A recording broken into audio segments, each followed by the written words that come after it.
ரொம்ப நாளைக்கு அப்புறம் இல்லை சில பல மாதங்களுக்கு அப்புறம் நம்மளோட டிஃபன் கேரியர் லஞ்ச் கேரியரை எடுத்திருக்கேன். எனக்கே நாஸ்டாலஜிக்காக ஃபீல் ஆச்சு. இதை பார்த்தோன்னே ரொம்ப மிஸ் பண்ணேன்.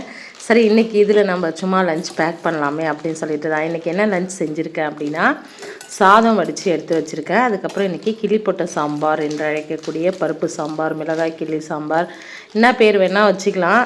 பேர் ஆனால் சாம்பார் தான். ஏன்னா பருப்பு போட்டு வைக்கிற எல்லாமே சாம்பார். அது ஒரு கப்பில் எடுத்து வச்சுக்கிறேன். அப்புறம் மேலே சூப்பரான ஒரு சைட் டிஷ் கிளி போட்ட சாம்பாருக்கு ரொம்பவே சூப்பராக இருக்கும். சிக்கன் பெரட்டல், அது கூட ஒரு முட்டை போட்டு எடுத்து வச்சுருக்கேன். இதை கொஞ்சம் தாராளமாக பீஸ் எடுத்து வச்சுக்கலாம். இன்றைக்கி லஞ்ச் ஸ்பெஷல் இது தான்.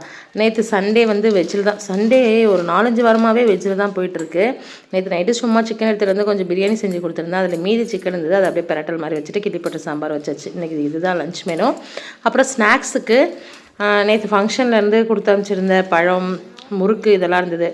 ஆப்பிள் கட் பண்ணி ஒரு பீஸ் வச்சுட்டு அதுக்கப்புறம் முறுக்கு ஒன்று வச்சு இன்றைக்கி ஸ்நாக்ஸையும் அப்படியே முடிச்சாச்சு. இன்றைக்கி நம்ம வீட்டில் பசங்களுக்கு கொடுத்த லஞ்சு ஸ்நாக்ஸ் இது தாங்க.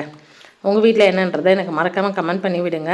சிக்கன் குழம்பு வச்சு சப்பாத்தி சொல்லலாம் தான் நினச்சேன். திடீர்னு நம்ம சோம்பேறி எட்டி பார்த்து சப்பாத்தி யார் மாவு பனைஞ்சி திரட்டிட்டு இருப்பா அப்படின்னு கேட்டதுனால கோதுமை தோசையாக்கி சிக்கன் குழம்பு வச்சு காலையில் சாப்பிட்டாச்சு. வீடியோ பிடிச்சிருந்தா லைக் பண்ணுங்கள்.